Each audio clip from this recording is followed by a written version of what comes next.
Bonjour à tous, aujourd'hui on va aborder un sujet qui, on ne va pas se mentir, nous angoisse un peu tous quand on se lance en libéral, la comptabilité. C'est vrai, on est des professionnels de l'humain, mais pour tout ce qui est gestion d'entreprise, on est souvent des débutants. Et c'est ce grand écart qui peut vite devenir une source de stress importante. Et voilà la réalité du terrain. On sort de formation, on est super bien armé pour gérer l'humain, pour mener des entretiens complexes, évaluer des situations, mais la compta, le livre de recettes, l'URSSAF, personne ne nous a vraiment préparé à ça. Et d'un coup, paf, en plus de notre métier, on doit aussi devenir chef d'entreprise. Face à cette montagne administrative, j'ai remarqué qu'il y a souvent deux équipes qui se forment. Il y a d'abord l'équipe autruche, vous savez, celle qui met un peu la tête dans le sable en se disant « on verra ça plus tard », au risque de se prendre des pénalités bien salées. Et puis il y a l'équipe forçat, qui, à l'inverse, s'acharne sur ses tableaux Excel tous les soirs, tous les week-ends, et qui finit complètement épuisée. Soyons clairs, aucune de ces options n'est saine ni durable. Mais la bonne nouvelle, c'est qu'il existe une troisième voie. Une voie beaucoup plus sereine.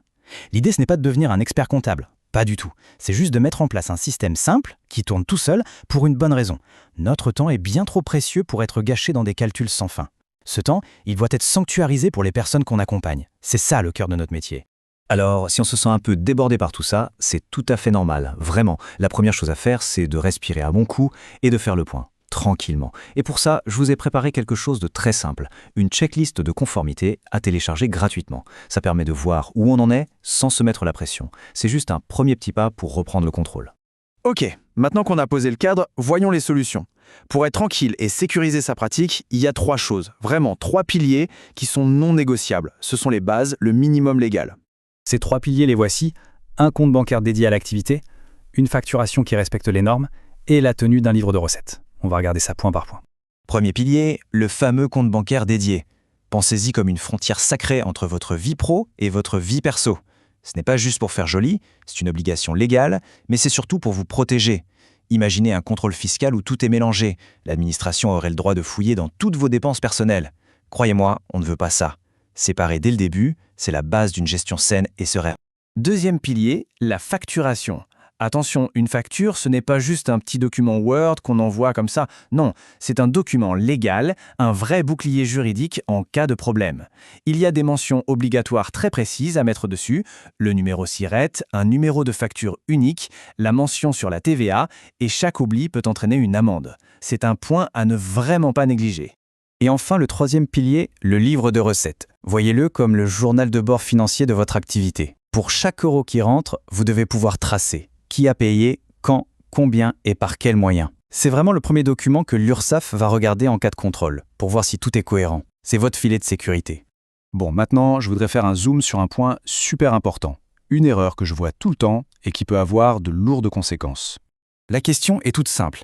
Est-ce que, pour envoyer ses factures, on utilise son adresse mail perso, genre Gmail, Outlook ou autre? Si la réponse est oui, alors là, c'est un carton rouge. Il faut vraiment arrêter. Pourquoi? Pour trois raisons très simples mais très sérieuses. D'abord, on touche au secret professionnel et au RGPD. Une facture contient des données personnelles, les envoyer via ces services, c'est risqué. Deuxièmement, ça ne fait pas très pro. La facture peut arriver en spam, ce qui retarde les paiements. Pas top. Et troisièmement, ça va bientôt être tout simplement illégal. Avec la nouvelle loi sur la facturation électronique, le petit PDF envoyé par mail n'aura plus aucune valeur. Ok, alors on fait comment pour s'en sortir sans y laisser toute son énergie? Comment on trouve cette fameuse troisième voie, celle où on est à la fois en règle et serein? Rassurez-vous, il y a des solutions. En gros, il y a trois grandes options. Option 1, l'expert comptable. C'est super sécurisant, c'est clair, mais ça coûte cher, surtout au début. Option 2, ce que j'appelle le mode Castor, à la main avec Excel. C'est gratuit, oui, mais ça coûte une énergie folle et un temps monstrueux. Et enfin, il y a une troisième voie, bien plus équilibrée, l'exosquelette numérique. Un exosquelette numérique, c'est quoi exactement? C'est tout simple, c'est un outil qui va automatiser tout le sale boulot. Vous savez, la saisie, les calculs, le suivi. L'idée, ce n'est pas de remplacer notre intelligence, mais au contraire, de la soutenir. De nous libérer l'esprit pour qu'on puisse se concentrer sur ce qui compte vraiment, les décisions et l'accompagnement. Et des outils comme ça, il en existe plein aujourd'hui. Et beaucoup ont même des versions gratuites, parfaites pour commencer. Pour aider à faire le tri, j'ai créé un espace sur le site de l'Atelier du Social où je teste et je rassemble des solutions simples. N'hésitez pas à aller y jeter un œil, c'est là pour ça, pour que chacun puisse trouver chaussure à son pied.